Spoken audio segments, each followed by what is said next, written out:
this is Northwest Trains. Something a bit different today. We're back in the office and I've dug out the old museum layout that I started a couple of years ago, and it was boxed up and basically forgotten about for a while. Now, last year when it was too hot for the loft, I was playing around the garden railway quite a bit. And this year I haven't sort of lost interest, but I haven't really done much with the garden this year. So, there's still time left in the summer, and I'll have to do a few little running sessions, do a bit with it. And obviously it was too hot for the loft for the double O layout. Even with an insulated roof, it's still pretty hot up there. So I thought I'll have a crack at doing some more work on this layout. Now, if you remember back to the last update, it's quite a difference. So we'll go and have a few close-ups and take a look at what's changed now.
Okay, so this end of the layout, we've got our two platforms. Now, again, like I say, I made this into the full running line, so that goes right to the end now.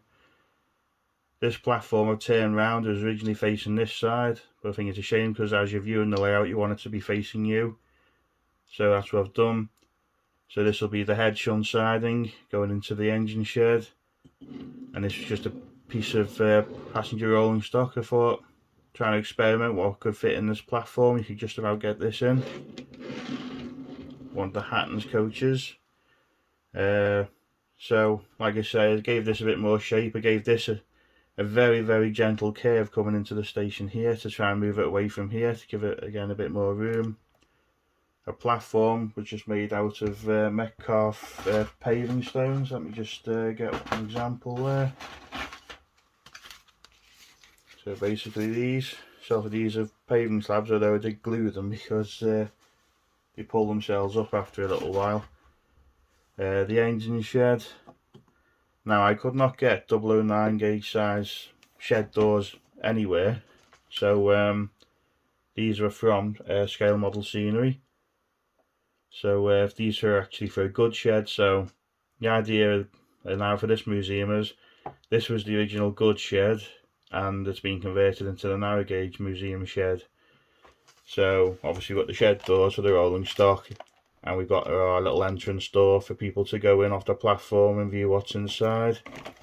Obviously, with this being a micro layout, you've got to use your imagination as to what is inside. So again, it'll store a couple of coaches or a bit of rolling stock and a couple of engines. And we've got one coach there just as an example. This is one of the Dundas kits I've been working on. It's nearly painted up, ready for the passengers and the roof to go on. So we'll be featuring them in another update soon.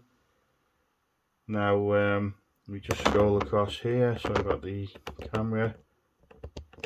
Again, the signal box here. In fact, we'll go through some of the bits we've got.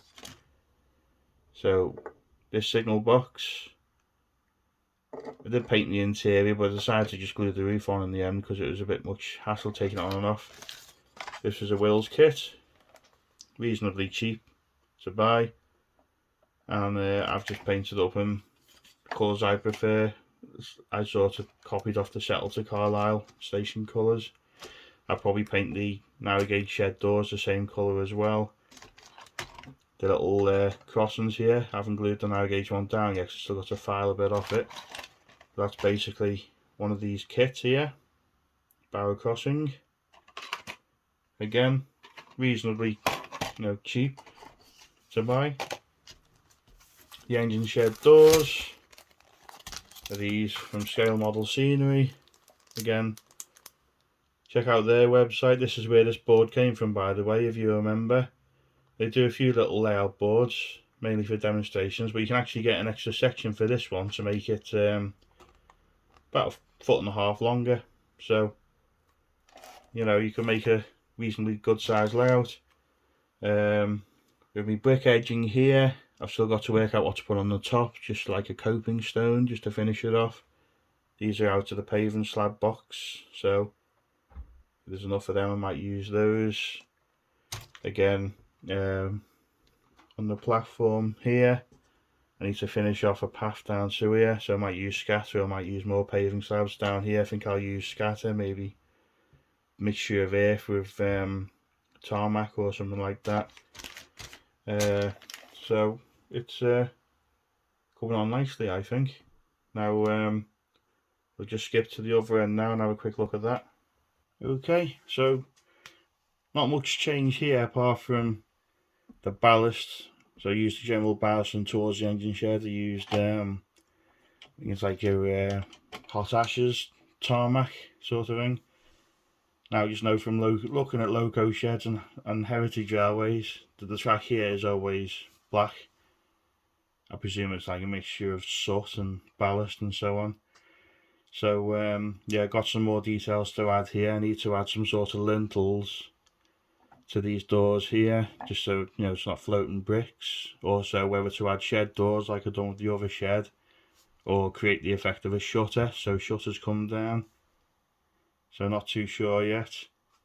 Got this snapped up old bit of signal here. I was thinking of just gluing that on the end just as a feature. Again, like I say, it's a museum, it's not a working railway, so you see little bits of artefacts scattered around the place. So yeah, I'm quite, like I say, I lost interest in this, but I'm quite enthusiastic about it now, so I do want to get it finished. Right, so we got the whole layout on show again now. So if you want to start a railway, but say you haven't got the space, look at this. I know it's not something you can run a 6 or 8 coach train on, big loops and all that, but if you want a railway, if you're interested in modelling, this is why I sort of done this, to practice modelling basically.